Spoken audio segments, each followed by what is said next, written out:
안녕하세요. 이번 영상은 탈북 여성이 한국에 정착하면서 북한에서 들었던 소문과 실제 한국 생활에서 느꼈던 충격적인 차이점을 이야기하는 내용입니다. 여러분, 북한에서 탈출해서 한국에 온 제가 이 땅에서 겪은 가장 충격적인 것들을 몇 가지 이야기해 드릴게요. 저희가 북한에서 한국에 대해 들었던 소문과 현실이 너무 달랐거든요. 1. 드라마 속 한국은 거짓말이 아니었어요. 경제와 미군. 우선 경제 이야기부터 해볼게요. 저희는 늘 남조선 사람들은 어렵게 살고 우리가 구원해줘야 한다고 교육받았어요. 그런데 몰래 본 한국 드라마나 국제 자료를 보면 한국이 세계 경제 10위권에 든다는 거예요. 말도 안 되죠. 충격이었지만 한편으로는 우리 민족이 저렇게 잘 사는구나 하는 대리만족도 느꼈어요. 다음으로 미국 식민지 소문이요. 북한에서는 한국이 미군의 군화를 닦아주는 신세라고 배웠어요. 그래서 한국에 오면 미군이 거리를 활보하는 모습을 심심찮게 볼 줄 알았죠. 하지만 와서 보니까 어때요? 미군을 본 적이 거의 없어요. 부대 근처 말고는요. 그 소문들이 전부 거짓말이었고 한국이 식민지라는 말도 안 되는 소리였다는 걸 깨달았습니다. 2. 지도자의 권력은 제한되어야 한다. 정치 시스템의 충격. 가장 놀라웠던 건 정치 시스템이에요.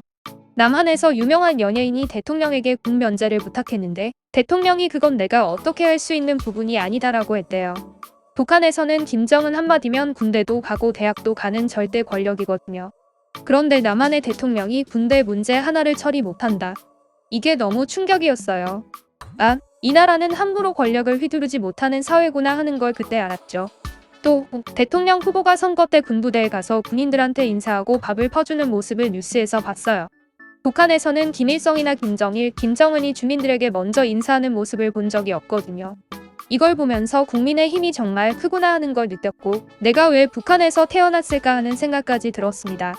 3. 상상을 초월하는 일상 속의 풍요로움. 한국에 와서 가장 충격받은 건 물질적인 풍요였어요.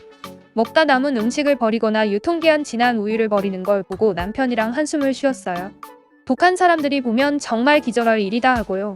그리고 일회용품. 저희는 생수통이 너무 귀해서 물을 마시면 거기에 수돗물 채워서 또 쓰고 얼음물통으로 구멍이 날 때까지 썼어요.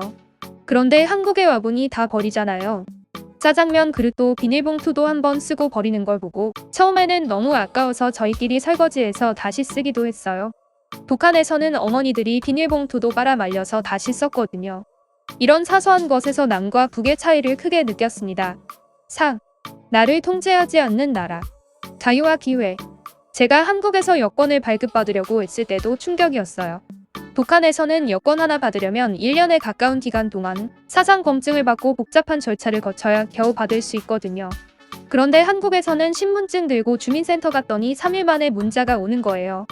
여권이 발급되었습니다 하고요. 나한테 왜 이렇게 여권을 막 발급해주지? 하는 생각까지 들었어요. 가장 감격스러운 건 개인 능력과 재산권 보장입니다. 북한은 잘 사는 사람들을 숙청하고 재산을 국가가 몰수하는 일이 많았어요. 잘 살아도 눈치를 봐야 했죠. 하지만 한국은 국가가 개인의 사적인 재산을 철저하게 보호해주잖아요. 저는 한국이 능력만 있다면 하늘 끝까지 갈 수 있는 곳이라고 생각해요. 무에서 유를 창조할 수 있는 곳이죠. 물론 그만큼 자유로운 만큼 모든 것이 내 책임이기 때문에 정말 열심히 살아야 한다는 것도 알았습니다. 하지만 노력한 만큼 결과를 얻을 수 있다는 이 사회가 저에겐 정말 놀랍고도 감사한 현실입니다. 오늘 영상은 여기까지입니다. 시청해주셔서 감사합니다. 구독과 좋아요 부탁드립니다. 다음 영상에서 또 만나요.